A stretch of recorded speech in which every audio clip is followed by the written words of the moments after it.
جیسے ہی وہ پانی پہ لاٹھی ماری ہے فکان کل فرق کالطود العظیم، جو موجیں تھیں نا دونوں طرف بریک لگا کے رک گئیں، اور پہاڑوں جیسی، کیونکہ پانی جمع ہو رہا ہے اور دونوں طرف موجیں پہاڑ جیسی بن گئیں اور درمیان میں راستہ خشک بن گیا.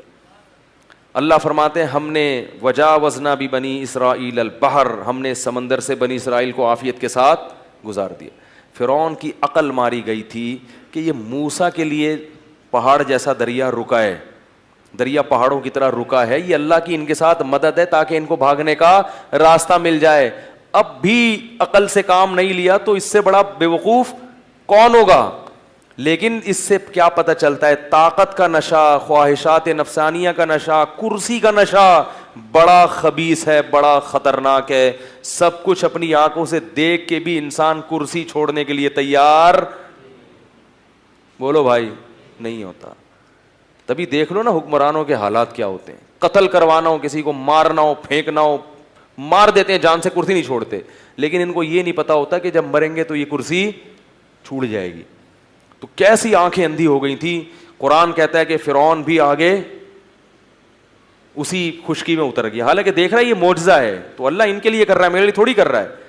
اور اس کے جو لوگ تھے، چمچے تھے، وہ بھی کیا ہوا؟ اتر گئے. جب تک آخری شخص نہیں اترا ہے نا اس پانی میں، اللہ نے اس پانی کو آپس میں نہیں ملایا. اللہ قرآن کہتا ہے کہ جب سب دریا کے بیچ میں آ گئے، بالکل ایک بھی نہ بچا، تو اللہ تعالیٰ فرماتے ہیں کہ ہم نے پانی کو جاری کر دیا. جیسے ہی پانی جاری ہوا ہے، حتی اذا ادرکہ الغرق، فرعون کے منہ میں پانی جانے لگا اور قلبازیاں کھانے لگا.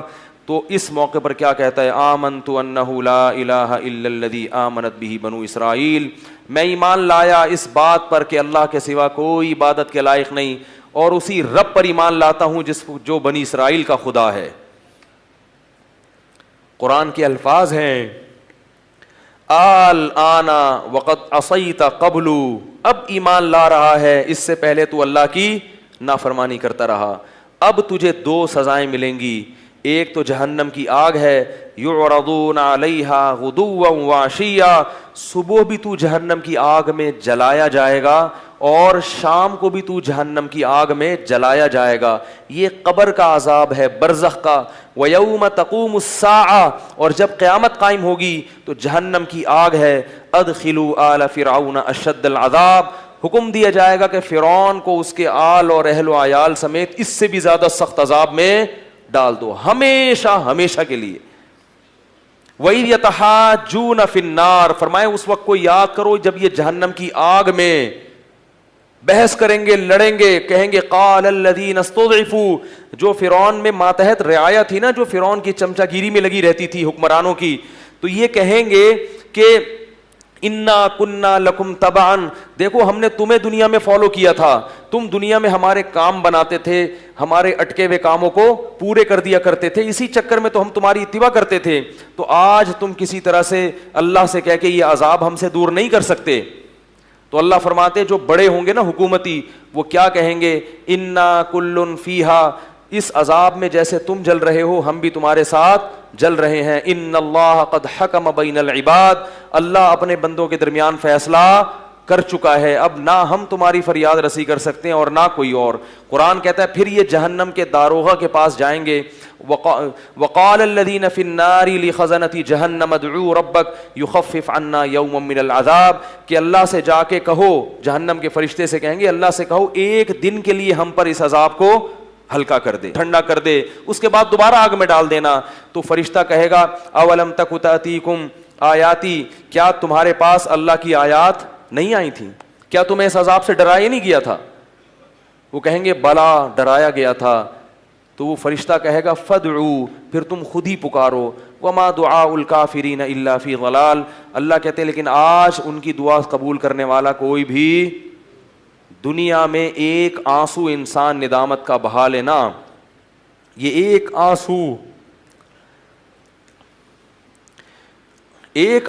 وہ کام کرتا ہے جو ساتوں سمندر کا پانی نہیں کر سکتا. ایک آنسو ندامت کا اللہ کے غضب کو اور جہنم کی آگ کو ٹھنڈا کر دے گا. ایک آنسو کیونکہ ابھی ہم نے اپنی آنکھوں سے وہ چیز دیکھی نہیں ہے, غیب ہے. اور جب دیکھ لی تو قرآن کہہ رہا ہے کہ ساری دنیا کی دولت دے کے بھی عذاب سے بچنا چاہو گے تو عذاب نہیں ٹل سکتا. یہ دنیا کا عذاب آیا اور یہ آخرت کا عذاب. اور دنیا میں کیا عذاب؟ اللہ فرماتے ہیں الیوم ننجیک ببدنک, کہ آج ہم تیرے جسم کو محفوظ کر لیں گے. کیوں؟ یہ تو ایک کہانی تھی فرعون کی. جب تو دنیا سے جائے گا تو قیامت تک ایسے فرعون اور ایسے نافرمان پیدا, بولو بھائی, ہوتے رہیں گے.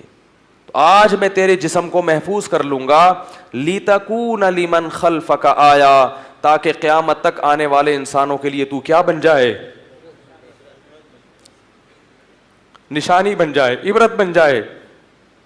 اور جب بھی تیری لاش لوگ دیکھیں, انٹرنیٹ پہ دیکھیں, یوٹیوب پہ دیکھیں, مصر کے عجائب گھر میں جا کے دیکھیں, تو ان کو احساس ہو کہ یہ دنیا کا اسباب اور وسائل کی کمی نہیں تھی اس کے پاس. اس کا جرم یہ تھا کہ اس نے اپنے وقت کے نبی کی بات کو ماننے سے, اس نے نبی کی بات کو ماننے سے انکار کر دیا. لوگوں کو عبرت حاصل ہوگی, کیونکہ دنیا کی زیب و زینت اور چمک دھمک انسان کی عبرت کی آنکھیں بند کر دیتی ہے. فرمائے لِتَكُونَ لِمَنْ خَلْفَكَ آیا, تاکہ بعد والے لوگوں کے لیے تو نشانی بن جائے. وَإِنَّ كَثِيرًا مِّنَ النَّاسِ عَنْ آيَاتِنَا لَغَافِلُونَ, کیونکہ بہت سارے لوگ میری نشانیوں سے غافل ہیں. دنیا میں ہر چیز دیکھ رہے ہیں مگر عبرت کی چیزیں ان کو نظر نہیں آتی. تو میں چاہتا ہوں کہ عبرت کی چیزیں دنیا میں رکھوں تاکہ تیرے بعد آنے والے لوگوں کو عبرت ہوتی رہے. یہ فرعون کا خاتمہ ہوا اور پھر بنی اسرائیل کو اللہ تعالیٰ نے نجات دی. اور اللہ تعالیٰ بار بار یہودیوں پہ اپنی نعمت کو یہ بیان کرتے ہیں, اذ نجیناکم من آل فرعون, اے بنی اسرائیل, اے یہودیوں, اس وقت کو یاد کرو جب اللہ نے تمہیں فرعون سے نجات دی. اور قرآن کی آخری آیت پڑھ کے میں اپنے درس کو ختم کرتا ہوں.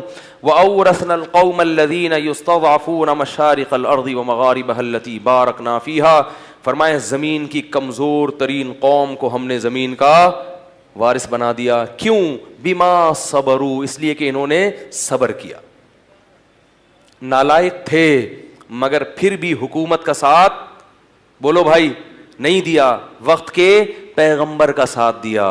یہ صبر تو بہرحال کیا نا انہوں نے, ایمان نہیں چھوڑا.